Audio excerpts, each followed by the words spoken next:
السلام علیکم ورحمۃ اللہ وبرکاتہ۔ الحمد للہ نحمده ونستعینه ونستغفره ونؤمن به ونتوکل علیہ ونعوذ باللہ من شرور انفسنا ومن سیئات اعمالنا، من يهده الله فلا مضل له ومن يضلله فلا هادي له، ونشهد أن لا إله إلا الله وحده لا شريك له، ونشهد أن سيدنا ومولانا محمدا عبده ورسوله صلى الله تعالى عليه وعلى آله وأصحابه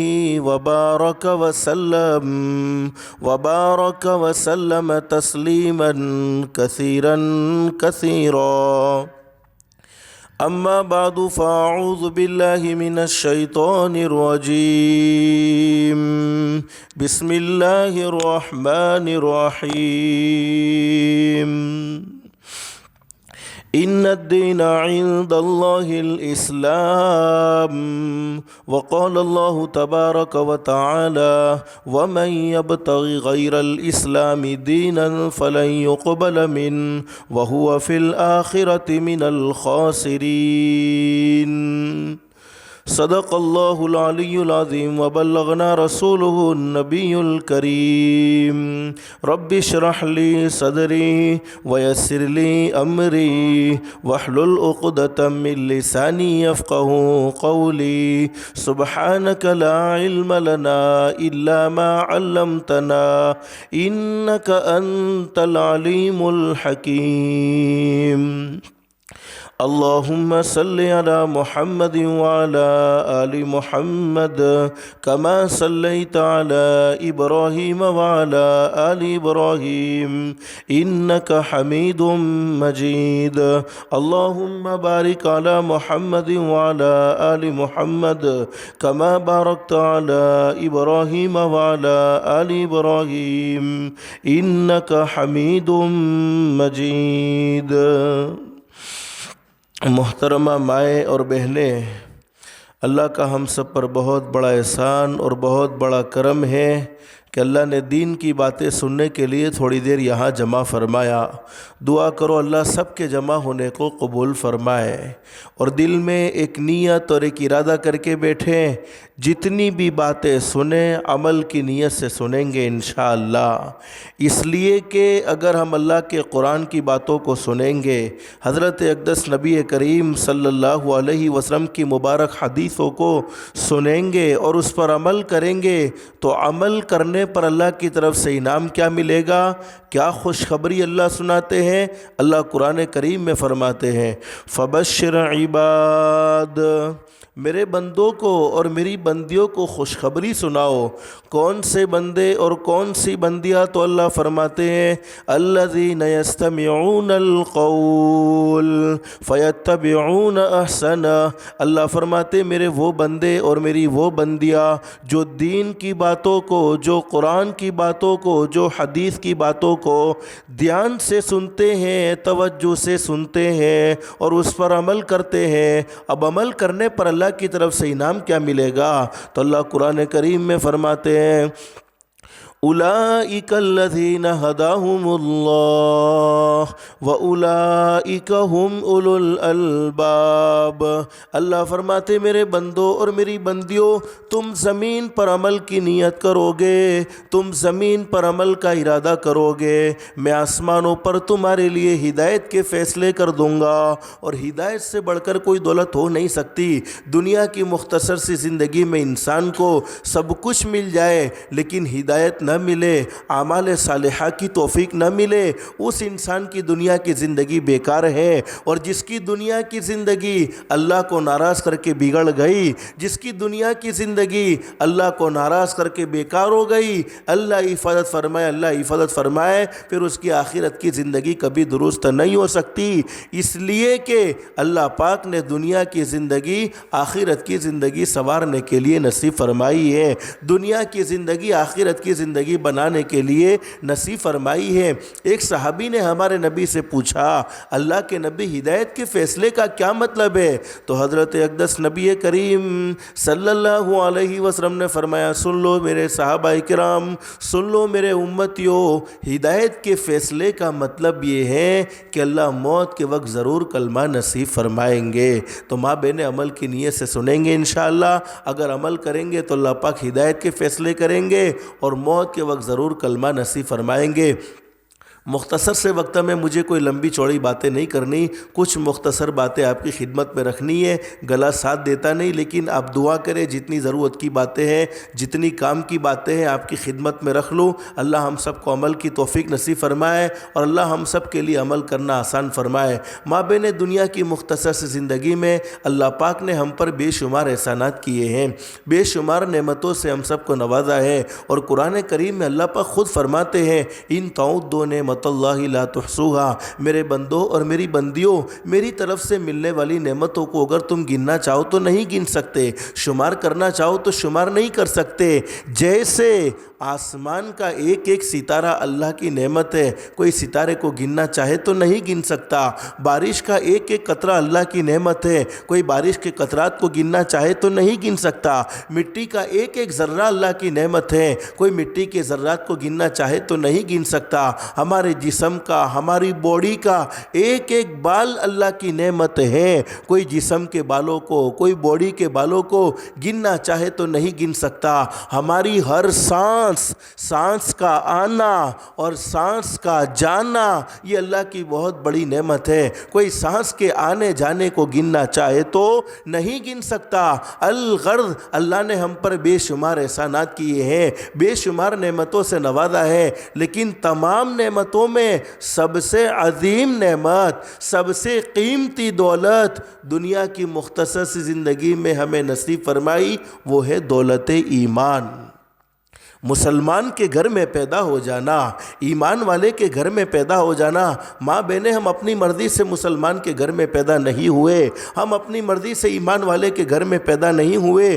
علماء تشریف فرما ہے، قرآن کریم کے 26ویں پارے میں اللہ پاک فرماتے ہیں، بَلِ اللَّهُ يَمُنُّ عَلَيْكُمْ أَنْ هَدَاكُمْ لِلْإِيمَانِ إِن كُنتُمْ صَادِقِينَ۔ اللہ فرماتے میرے بندوں اور میری بندیوں، یہ نہ سمجھو کہ تم اپنی مرضی سے مسلمان کے گھر میں پیدا ہوئے ہو، تم اپنی مرضی سے ایمان والے کے گھر میں پیدا ہوئے ہو، بلکہ یہ تو میں نے تم پر احسان کا معاملہ کیا، کرم کا، فضل کا معاملہ کیا کہ ایمان والے کے گھر میں پیدا کیا۔ ماں بہنیں، علماء فرماتے ایمان کا مل جانا یہ اللہ کی بہت بڑی نعمت، اس سے بڑی کوئی نعمت ہو نہیں سکتی، لیکن ایمان کا موت تک محفوظ رہنا یہ اس سے بھی بڑی نعمت ہے۔ اور اس وقت ہم جمع ہوئے ہیں، جمع ہونے کا ایک ہی مقصد ہے، جو ایمان اللہ نے ہمیں ماں کی گود سے نصیب فرمایا وہ ایمان قبر میں جانے تک محفوظ کیسے رہے۔ اب اللہ پاک نے ہمیں ایمان نصیب فرمایا، قرآن کریم کے ایک مقام پر اللہ فرماتے ہیں، ثُمَّ لَتُسْأَلُنَّ يَوْمَئِذٍ عَنِ النَّعِيمِ۔ اللہ فرماتے میرے بندوں میری بندیوں، جتنی بھی نعمتیں تمہیں دنیا کی مختصر سی زندگی میں ملی ہیں، تمام کی تمام نعمتوں کے بارے میں کل سوال ہونے والا ہے۔ ایمان کے بارے میں سوال ہوگا، قرآن کریم کے بارے میں سوال ہوگا، زندگی کے بارے میں سوال ہوگا، جوانی کے بارے میں سوال ہوگا، مال کے بارے میں سوال ہوگا، جتنا جانتے تھے اس پر کیا عمل کیا اس کے بارے میں بھی سوال ہوگا۔ اور قرآن کریم میں اللہ رب العالمین نے نعمتوں کو دینے کے بعد ایک قاعدہ ذکر فرمایا ہے، ایک قانون اللہ پاک نے اپنے بندوں کو اور اپنی بندیوں کو سمجھایا ہے۔ فرمایا لَإِن شَكَرْتُمْ لَأَزِيدَنَّكُمْ وَلَئِن كَفَرْتُمْ إِنَّ ان عذابی لشدید۔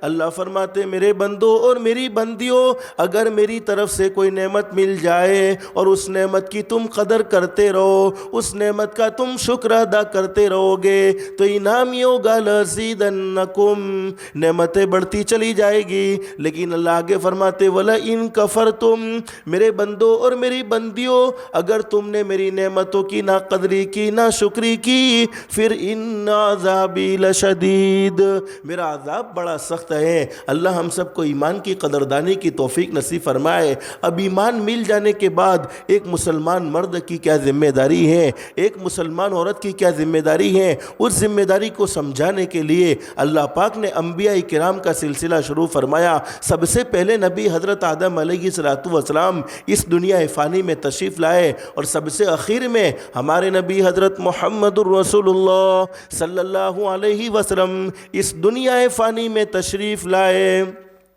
تمام کے تمام نبیوں نے ایک ہی دعوت دی، او لوگو اللہ کو مانو۔ کیا مطلب ہے؟ کرنے درنے والی ذات ایک اللہ کی ہے، عزت دینے والی ذات ایک اللہ کی ہے، ذلیل کرنے والی ذات ایک اللہ کی ہے، مردے کو زندہ کرنے والا بھی ایک اللہ، زندے کو مردہ کرنے والا بھی ایک اللہ، امیر بنانے والا بھی ایک اللہ، غریب بنانے والا بھی ایک اللہ، شفا دینے والا بھی ایک اللہ، تندرستی دینے والا بھی ایک اللہ، اور بیماری دینے والا بھی ایک اللہ، رات کو دین میں بدلنے والا ایک ہی اللہ، دین کو رات میں بدلنے والا ایک ہی اللہ۔ اللہ کو مانو اور اللہ کی مانو۔ کیا مطلب؟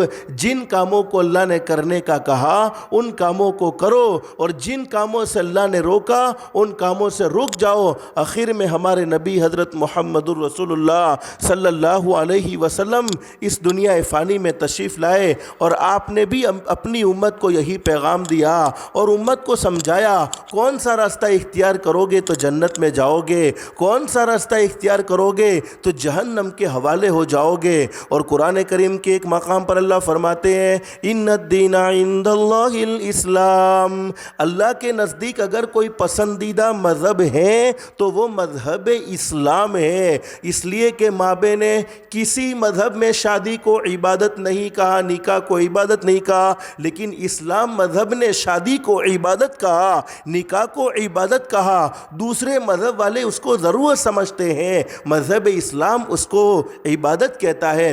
کسی مذہب نے کھانے کو عبادت نہیں کہا، لیکن مذہب اسلام نے اگر سنت کے مطابق کھانا کھائے، دعا پڑھ کر کھانا کھائے، نیت درست کر کے کھانا کھائے تو کھانا بھی عبادت ہے۔ کسی مذہب نے سونے کو عبادت نہیں کہا، لیکن مذہب اسلام نے سونے کو، رات کے آرام کو بھی عبادت کہا۔ اگر سنت کے موافق سوتے ہیں، دعا پڑھ کر سوتے ہیں تو سونا بھی عبادت۔ الغرض اسلام نے تجارت کو بھی عبادت کہا، کھانے کو بھی عبادت کہا، سونے کو بھی عبادت کہا، شادی کو بھی عبادت کہا۔ تو ظاہر ہے مذہب اسلام سے بڑھ کر کوئی مذہب نہیں۔ لیکن قرآن کریم کے ایک مقام پر اللہ فرماتے ہیں وَمَن يَبْتَغِ غَيْرَ الْإِسْلَامِ دِينًا فَلَن يُقْبَلَ مِنْهُ وَهُوَ فِي الْآخِرَةِ مِنَ الْخَاسِرِينَ۔ اللہ فرماتے میرے بندوں اور میری بندیوں سن لو، مذہب اسلام کے خلاف کسی اور مذہب اسلام کے خلاف زندگی گزارو گے، مذہب اسلام کو چھوڑ کر کسی اور کی راہ کو اختیار کرو گے تو نہ دنیا کی زندگی میں قبول ہے نہ آخرت کی زندگی میں قبول ہیں، بلکہ دنیا میں بھی نقصان اٹھانا پڑے گا اور آخرت میں بھی نقصان اٹھانا پڑے گا۔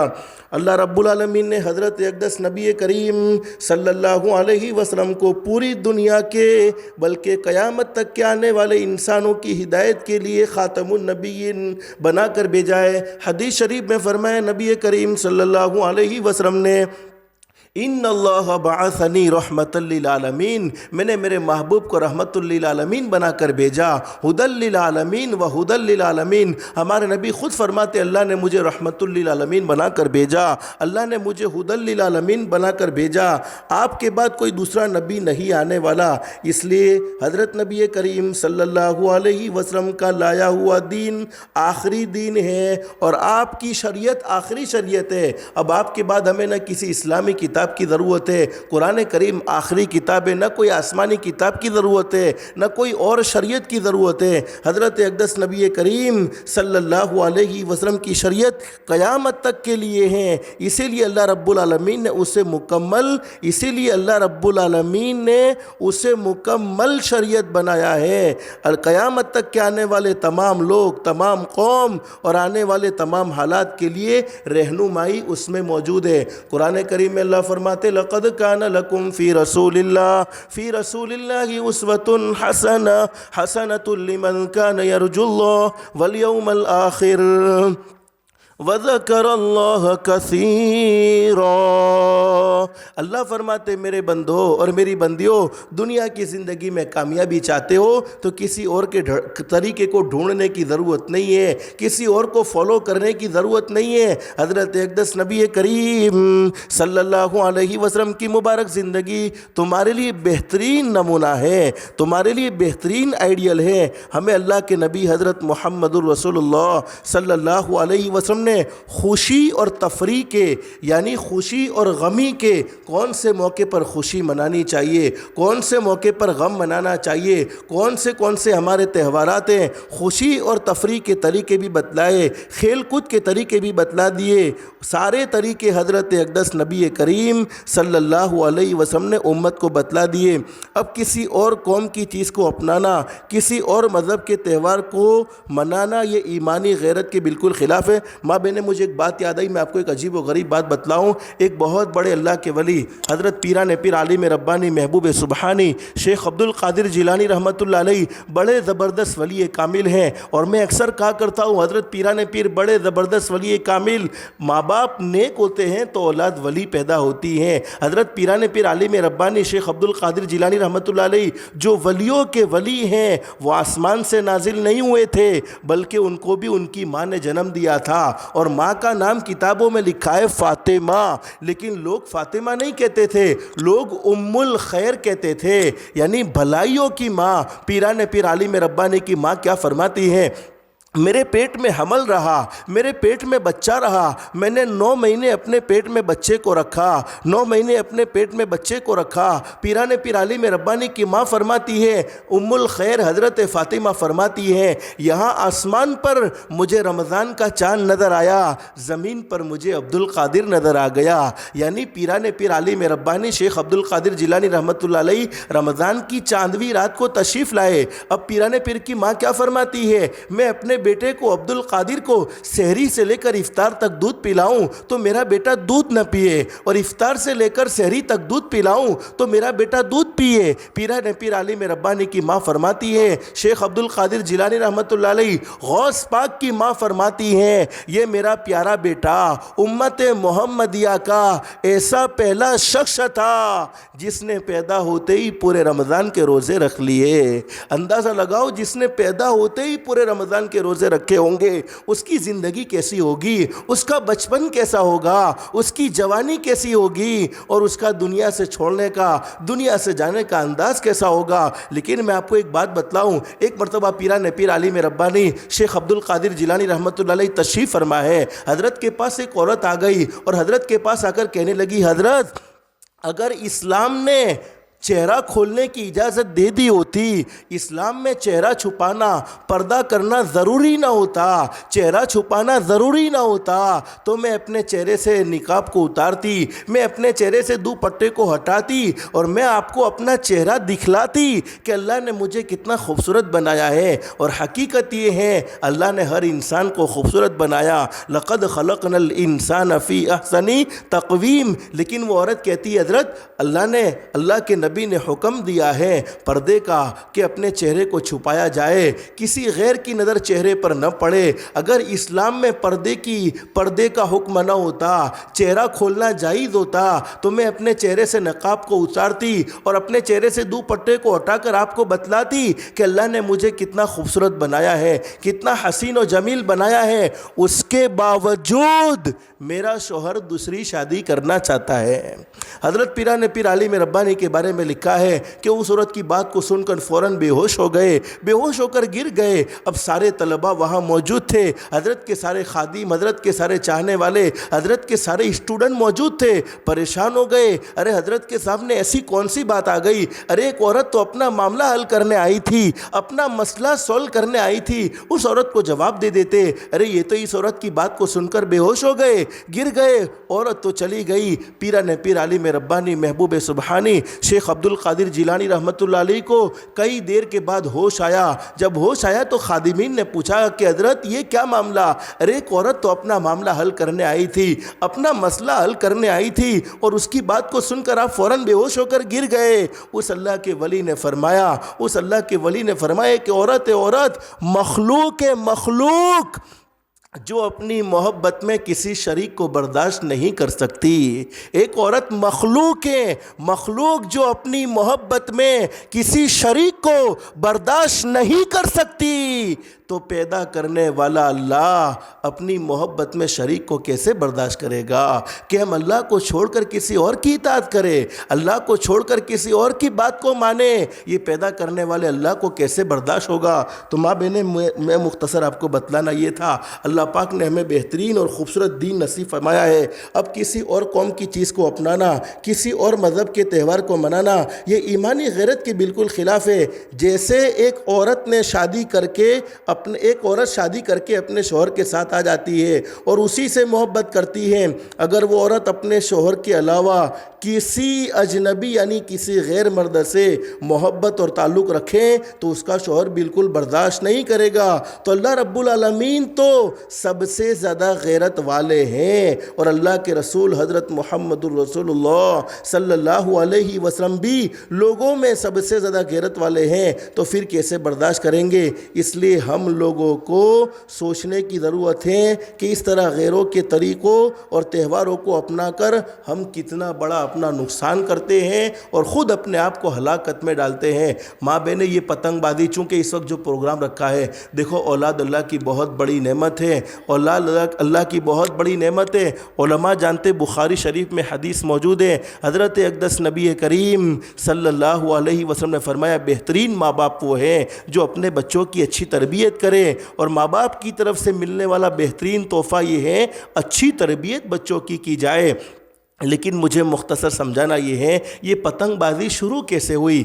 آج سے کئی سال پہلے، بلکہ تقریباً 1734 کے اندر ایک غیر مسلم نے، ایک اسلام کو نہ ماننے والے آدمی نے حضرت اقدس نبی کریم صلی اللہ علیہ وسلم کی ذات گرامی، حضرت اقدس نبی کریم صلی اللہ علیہ وسلم کی شان میں گستاخی کی، یعنی بے ادبی کی، اور آپ کی لاڈلی بیٹی حضرت فاطمہ رضی اللہ تعالیٰ عنہ کی شان میں گستاخی کی۔ اب کورٹ میں کیس چلا، اور کیس چلنے کے بعد جرم ثابت ہو گیا۔ ارے اس سے بڑا جرم کیا ہو سکتا ہے؟ جس نے محمد عربی صلی اللہ علیہ وسلم کے خلاف بکواس تک کی ہو، جس نے محمد عربی کے خلاف زبان درازی کی ہو، جس کے صدقے میں اللہ نے پوری کائنات کو سجایا، جس کے صدقے میں اللہ نے پوری کائنات کو بنایا، حضرت اقدس نبی کریم صلی اللہ علیہ وسلم، اور آپ کی لاڈلی بیٹی کے خلاف زبان درازی کی، اب اسے قتل کر دیا گیا۔ کورٹ کا فیصلہ ہوا اسے قتل کر دیا جائے، قتل کر دیا گیا۔ اب وہ قتل ہو گیا،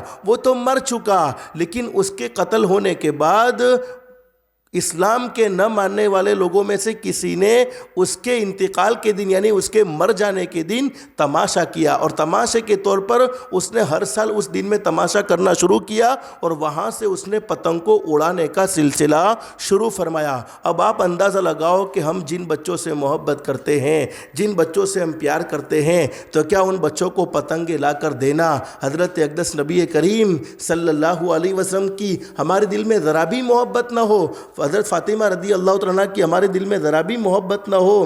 اندازہ لگائیے ماں بہنیں، پتنگ اڑانے کا رواج اس طرح شروع ہوا ہے۔ اب پتنگ اڑانے کی کتنی زبردست خرابیاں بیان فرمائی ہے، اس کو بھی ذرا سوچنے کی ضرورت ہے۔ پتنگ اڑانے میں ہر ایک کی نیت یہ ہوتی ہے کہ دوسرے کا پتنگ کاٹوں اور اس کا نقصان کروں، تو کسی مسلمان کو نقصان پہنچانا حرام ہے۔ اور حدیث شریف میں ہمارے نبی حضرت محمد الرسول اللہ صلی اللہ علیہ وسلم کا سچا ارشاد علی ہے، المسلم من سلم المسلمون من لسانہ و یدہ، مسلمان کے لیے حلال نہیں کہ وہ اپنے ہاتھ سے اور اپنی زبان سے کسی مسلمان کو دکھ پہنچائے، اس میں کتنا دکھ پہنچتا ہے۔ بہت سی مرتبہ ہوتا ہے کتنے حادثے ایسے ہوتے ہیں جن میں کئیوں کے بیچاروں کے رشتہ دار چلے جاتے ہیں، اب ان کی بددعاؤں کا لگنا، یہ طرح طرح کی خرابیاں اس میں موجود ہیں، لیکن ماں بہنیں ہمیں سوچنے کی ضرورت ہے۔ اللہ ہم سب کو صحیح سمجھ عطا فرمائے۔ پتنگ اڑانے میں اکثر آدمی نماز سے بھی غافل ہو جاتے ہیں، حالانکہ ایمان کے بعد سب سے بڑا درجہ نماز کا ہے۔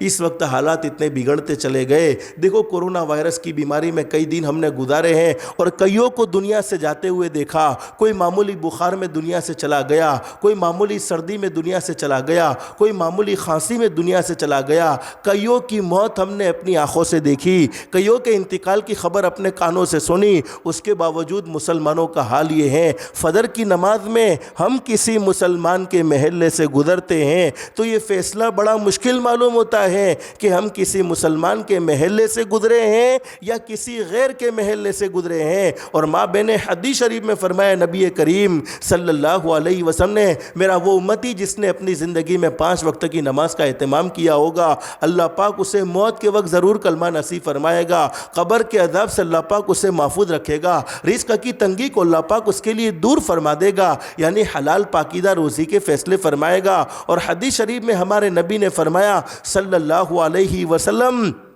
نماز کا اہتمام کرنے والے کو، نماز پڑھنے والے کو اللہ پاک بغیر حساب و کتاب کے جنت کا داخلہ نصیب فرمائے گا۔ تو بڑے بڑے انعامات ہیں، لیکن پتنگ کی وجہ سے اکثر نماز سے بھی غفلت ہو جاتی ہے۔ اور حضرت اقدس نبی کریم صلی اللہ علیہ وسلم کے زمانے میں کبوتر بازی چلتی تھی۔ وہ زمانہ جاہلیت میں کھیل ہوتا تھا جس کو کبوتر بازی کہتے تھے، یعنی کبوتر کو پکڑنا ہوتا تھا، کبوتر کے پیچھے دوڑنا ہوتا تھا، کبوتر بازی چلتی تھی۔ اس پر حضرت اقدس نبی کریم صلی اللہ علیہ وسلم نے کبوتر کے پیچھے بھاگنے والے کو شیطان فرمایا تھا، اور کبوتر کو لوٹنا اور اس کے پیچھے دوڑنا ایمان کے خلاف فرمایا تھا۔ علماء نے پتنگ بازی کو کبوتر بازی جیسا ہی کہا ہے، اس لیے پتنگ کے پیچھے دوڑنے والا بھی شیطان ہے اور پتنگ لوٹنا ایمان کے خلاف ہے۔ پتنگ اڑانے میں جتنا مال ضائع ہوتا ہے، جتنا مال لگ جاتا ہے، وہ سب فضول خرچی گنی جائے گی، اور فضول خرچی کرنا حرام ہے۔ قرآن کریم میں اللہ فرماتے ان المبذرین کانوا اخوان الشیاطین، اللہ فرماتے فضول خرچی کرنے والے شیطان کے بھائی ہیں۔ اور یاد رکھو ماں بہن حدیث شریف میں موجود ہے، قیامت کا میدان قائم ہوگا، اس وقت کوئی کسی کے کام آنے کو تیار نہیں۔ ارے دنیا کی مختصر سی زندگی میں بیٹا باپ کا سہارا بننے کو تیار نہیں، بھائی بھائی کا ساتھ دینے کو تیار نہیں، تو قیامت میں کون کام آ سکتا ہے؟ اور قرآن کریم میں اللہ رب العالمین منظر بھی ذکر فرماتے ہیں، یوم یفر المرء من اخیہ و امہ و ابیہ و صاحبتہ و بنیہ، اللہ فرماتے قیامت کا دن وہ دن ہوگا، اس وقت نہ بھائی بھائی کے کام آئے گا، نہ بیٹا باپ کے کام آئے گا، نہ باپ بیٹے کے کام آئے گا، بلکہ ہر ایک دوسرے سے دور بھاگیں گے۔ قیامت کے میدان میں اللہ پاک اپنے بندوں کو اور اپنی بندیوں کو جمع کریں گے اور کچھ سوالات کریں گے۔ ان میں سے ایک سوال یہ ہوگا، میرے بندوں میری بندیوں، میں نے تمہیں زندگی نصیب فرمائی تھی، زندگی دینے کے بعد زندگی کا مقصد سمجھایا تھا، وَمَا خَلَقْتُ الْجِنَّ وَالْإِنسَ إِلَّا لِيَعْبُدُونَ، زندگی کا مقصد یہ تھا اللہ کی عبادت کر کے اللہ کو پہچان لیتے۔ تو تم نے مقصد کے تحت زندگی گزاری یا مقصد کے خلاف زندگی گزاری؟ اس کا جواب دینا ہوگا۔ اور حدیث شریف میں فرمایا نبی کریم صلی اللہ علیہ وسلم نے، جوانی کے بارے میں مستقل سوال ہوگا کہ جوانی تم نے کس مشغلے میں گزاری ہے؟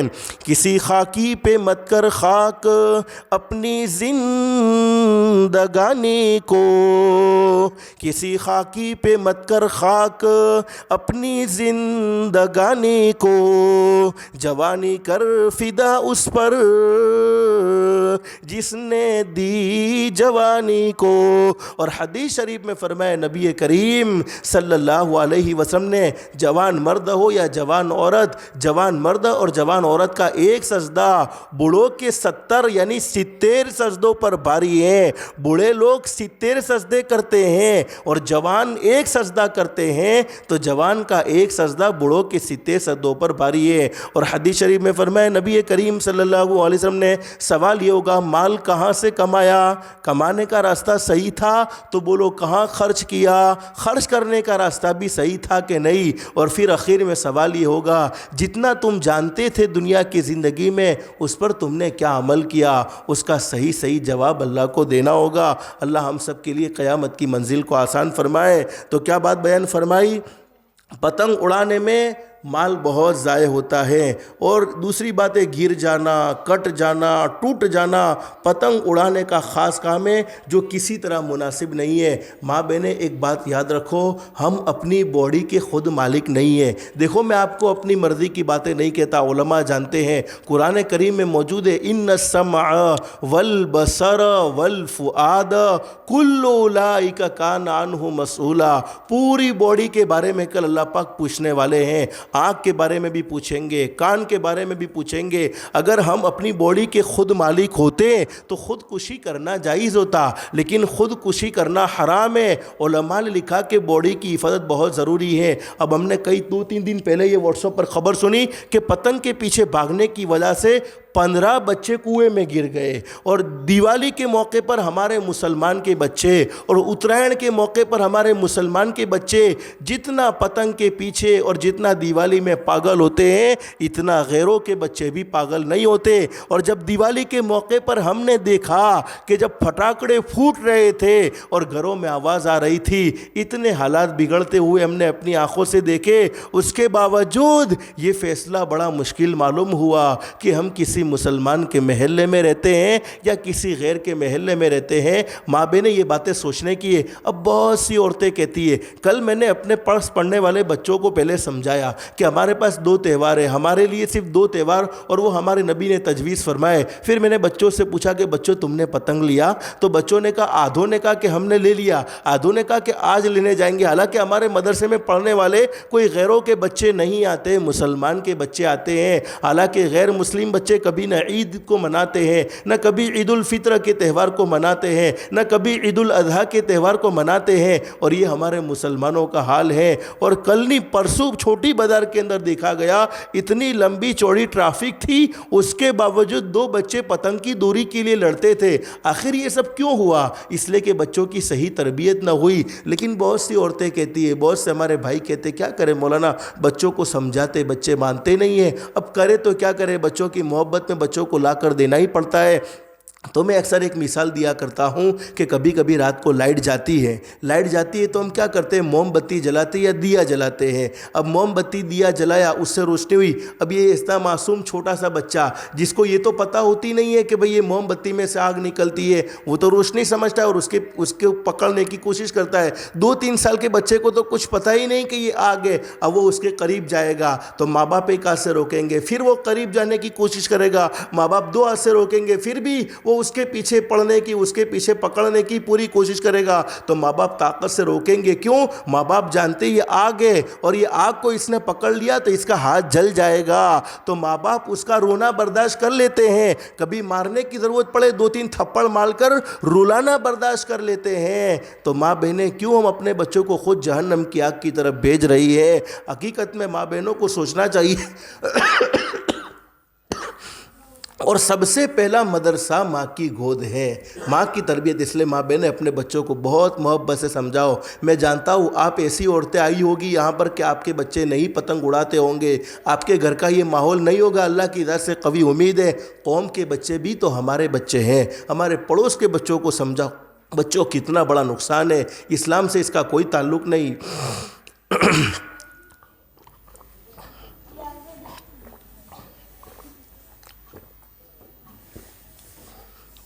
الحمدللہ الحمدللہ، اسلام سے اس کا کوئی تعلق نہیں۔ ہم مسلمان ہیں، مسلمان کے لیے درست نہیں۔ اور قرآن کریم کے 19ویں پارے میں ایک آیت کریمہ ہے، ربنا هب لنا من ازواجنا وذرياتنا قرۃ اعین واجعلنا للمتقین اماما۔ اس آیت کریمہ کو کثرت سے پڑھنے کا اہتمام کرو، جس کے نتیجے میں اللہ پاک ہمارے بچوں کو ہماری آنکھوں کی ٹھنڈک بنائیں گے اور بچوں کو دیندار بنائیں گے۔ تو بچوں کی تربیت بہت ضروری ہے، اس گناہ سے اپنے بچوں کو ضرور دور رکھنا چاہیے۔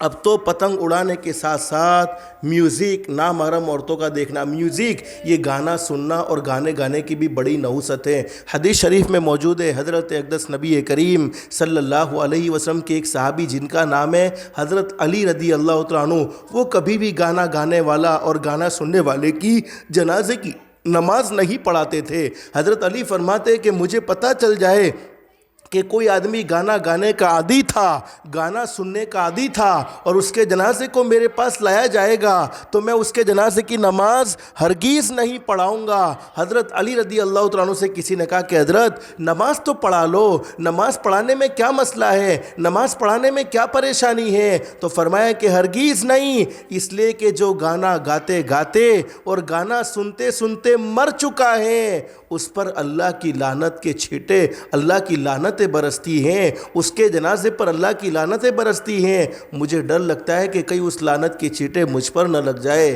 تو اندازہ لگاؤ یہ موبائل کی دنیا نے مابین انسان کو کہاں سے کہاں پہنچا دیا۔ ارے سننا تھا تو حضرت اقدس نبی کریم صلی اللہ علیہ وسلم کی نعتوں کو سنتے، پڑھنا تھا، گانا تھا تو حضرت اقدس کی نعتوں کو پڑھتے، اچھی آواز اللہ پاک نے نصیب فرمائی تو قرآن کریم کو پڑھتے، قرآن کریم کو سنتے۔ قرآن کریم سننے کا ایک اثر ہے، حضرت نبی کریم صلی اللہ علیہ وسلم کی نعتوں کو سننے کی وجہ سے دلوں میں حضور کی محبت بھر جاتی، قرآن کو سننے کی وجہ سے ہمارا ایمان زندہ ہوتا، ایمان اور مضبوط ہو جاتا اور سننے کا ثواب الگ سے ملتا۔ تو اب تو پتنگ اڑانے کے ساتھ ساتھ میوزک، نامحرم عورتوں کو دیکھنا، ان کے ساتھ مستیاں کرنا، یعنی ٹھاٹھا ٹیٹی، یہ سب مل گیا ہے، جس کو ایک صحیح مسلمان کبھی بھی صحیح نہیں کہہ سکتا۔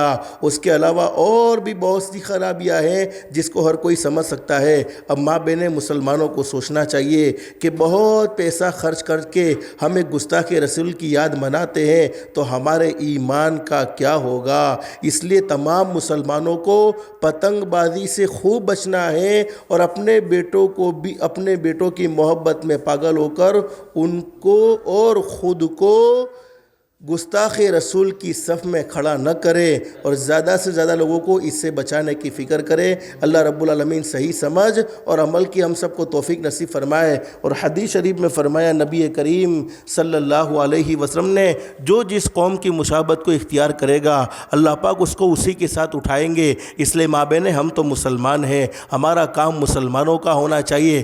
آج ماں بہنیں ہم پریشان ہو چکے ہیں، پتہ نہیں آگے کیا ہونے والا ہے، اور ہم سب کا عقیدہ ہونا چاہیے آج تک جو کچھ ہوا وہ بھی اللہ نے کیا، ابھی جو کچھ ہو رہا ہے وہ بھی اللہ ہی کر رہے ہیں، اور آئندہ جو کچھ ہونے والا ہے وہ بھی اللہ ہی کرنے والے ہیں۔ تو ماں بہنیں اگر آپ چاہتی ہو کہ آپ کی چاہت کے مطابق اللہ کے فیصلے ہو تو اللہ پاک نے بڑی زبردست بات اپنی بندیوں سے فرمائی ہے۔ اللہ فرماتے میری بندی تو کچھ چاہتی ہے میں کچھ چاہتا ہوں۔ دیکھو ماں بہنیں تم جو چاہتی وہ نہیں ہوتا، اللہ جو چاہتے وہی ہوتا ہے۔ اللہ فرماتے میری بندی تو کچھ چاہتی ہے میں کچھ چاہتا ہوں، ہوتا تو وہی ہے جو میں چاہتا ہوں، تو وہ کر کے دیکھ جو میں چاہتا ہوں پھر وہ ہوگا جو تو چاہتی ہے۔ تو ہم اپنی چاہت کے مطابق اللہ سے فیصلے چاہتے ہیں تو اللہ کی چاہت کے مطابق اپنی زندگی کو گزاریں گے انشاءاللہ۔ تو آج کی اس مجلس میں 2 کام کی نیت کر کے جاؤ۔ نمبر 1، 5 وقت کی نماز کو کبھی نہیں چھوڑنا، ہمیشہ نماز پڑھتے رہیں گے، نماز کو جمعہ کے ساتھ خاص نہ کرو۔ مرنے کے بعد سب سے پہلا سوال نماز کا ہوگا۔ آج گھروں میں چین و سکون نہیں، ماں بہنیں جن گھروں میں نماز کا اہتمام نہیں ہوتا، جن گھروں میں قرآن کریم کی تلاوت نہیں ہوتی، بہت سی عورتیں کہتی ہیں ارے ہمارے گھر میں جادو کا اثر ہے، جنات کا اثر ہے۔ کوئی جادو جنات کے اثر نہیں ہوتے، جنات کو بھی کوئی ایسی فرصت نہیں ہے اور جادو کرنے والے کو بھی کوئی ایسی فرصت نہیں ہے کہ تمہارا ہی گھر مل جائے، بلکہ قرآن کریم میں اللہ فرماتے من اعرض عن ذکری فإن له معیشۃ ضنکا ونحشرہ یوم القیامۃ اعمیٰ۔ اللہ فرماتے میرے وہ بندے اور میری وہ بندیاں جو آخرت سے غافل ہو جاتے ہیں، اللہ سے غافل ہو جاتے ہیں، نمازوں سے دور ہو جاتے ہیں، تو ہم ان کی زندگیوں سے سکون ختم کر دیتے ہیں اور زندگیوں میں الجھنیں ڈال دیتے ہیں، زندگیوں کو تنگ کر دیتے ہیں۔ اسی کے برخلاف من عامل صالحا من ذکر او انثی وہو مؤمن، اللہ فرماتے مرد ہو یا عورت بشرطے کہ ایمان والا ہونا چاہیے، اس نے اپنی زندگی میں عمل صالح کیے، 5 وقت کی نماز کا اہتمام، اپنی آنکھوں کو غلط دیکھنے سے بچایا، کانوں کو غلط سننے سے بچایا، زبان کو غلط بولنے سے بچایا، ہاتھوں کو غلط حرکت سے بچایا، پیروں کو غلط جگہ پر جانے سے بچایا، تو حدیث شریف میں بھی موجود ہے اور قرآن کریم میں موجود ہے، اللہ پاک اس کی زندگیوں میں سکون و اطمینان بھر دیتے ہیں، اللہ پاک اس کی زندگی کو خوشگوار بنا دیتے ہیں۔ تو سب سے پہلا کام 5 وقت کی نماز، اللہ ہم سب کو 5 وقت کی نماز کا اہتمام کی بھی توفیق نصیب فرمائے۔ اور دوسرا کام، اپنی ذات سے کسی کو دکھ مت پہنچاؤ، کسی کو تکلیف مت پہنچاؤ۔ حقوق کی تفصیل ہمارے نبی حضرت محمد الرسول اللہ صلی اللہ علیہ وسلم نے اپنی زندگی میں بتلائی۔ اگر یہ 2 کام تمہاری زندگی میں آ گئے، میری مائیں، میری بہنیں، دنیا والے تمہیں نیک سمجھے نہ سمجھے، اللہ پاک فرمائے گا میری بندی تو پکی سچی 5 وقت کی نماز کا اہتمام کرنے والی ہے، اپنی ذات سے کسی کو دکھ نہیں دیتی ہے، دنیا والے تجھے نیک سمجھے نہ سمجھے تو میری ولیہ ہو گئی ہے۔ اور ایک بات بڑی زبردست ہے، دیکھو کسی کو دکھ دینا، کسی کو تکلیف دینا، جیسی کرنی ویسی بھرنی، نہ مانو تو کر کے دیکھو، جنت بھی ہے دوزخ بھی ہے، نہ مانو تو مر کے دیکھو، بھلے عمل کا بھلا نتیجہ۔ جس نے کسی کے ساتھ بھلائی کا معاملہ کیا، قرآن کریم میں فرمایا من عامل صالحا فلنفسہ، حقیقت یہ ہے کہ اس نے اپنی ذات کے ساتھ بھلائی کا معاملہ کیا، ومن اساء فعلیہا، جس نے کسی کے ساتھ برائی کا معاملہ کیا، حقیقت یہ ہے اس نے کسی اور کے ساتھ برا نہیں کیا، اپنی ذات کے ساتھ برا کیا ہے۔ جیسی کرنی ویسی بھرنی، نہ مانو تو کر کے دیکھو، جنت بھی ہے دوزخ بھی ہے، نہ مانو تو مر کے دیکھو، بھلے عمل کا بھلا نتیجہ،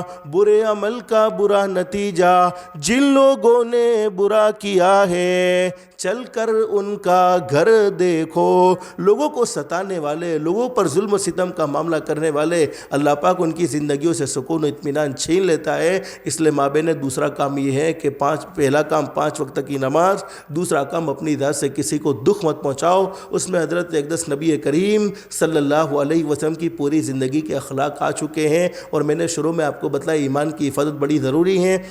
جو ماں بہنیں پڑھی لکھی ہیں، قرآن کریم کے 3 پارے میں ایک آیت کریمہ موجود ہے، ربنا لا تزغ قلوبنا بعد اذ ہدیتنا وہب لنا من لدنک رحمہ انک انت الوہاب۔ فتنے اور فساد کے دور میں اس آیت کریمہ کو کثرت سے پڑھتے رہو، جس کی برکت سے اللہ پاک موت کے وقت ضرور کلمہ نصیب فرمائے گا اور فتنوں سے ہماری حفاظت فرمائے گا۔ ہمارے نبی جن کے صدقے میں اللہ نے پوری کائنات کو سجایا، وہ اکثر اپنی زندگی میں یہ دعا مانگا کرتے تھے، یا مقلب القلوب ثبت قلبی علی دینک، اے دلوں کو پھیرنے والے اللہ میرے دل کو دین پر قائم رکھ۔ اللہ سے دل سے دعا کر لو، اللہ ہم سب کی دنیا بھی بہتر سے بہتر بنائے، آخرت بھی بہتر سے بہتر بنائے، اللہ کے احکام کے مطابق اور حضرت اقدس نبی کریم صلی اللہ علیہ وسلم کے طریقے کے مطابق زندگی گزارنے کی توفیق و سعادت نصیب فرمائے۔ اللہ ہم سب کو کہنے سننے سے زیادہ استخلاص اور استقامت کے ساتھ عمل کی توفیق نصیب فرمائے، آمین یا رب العالمین۔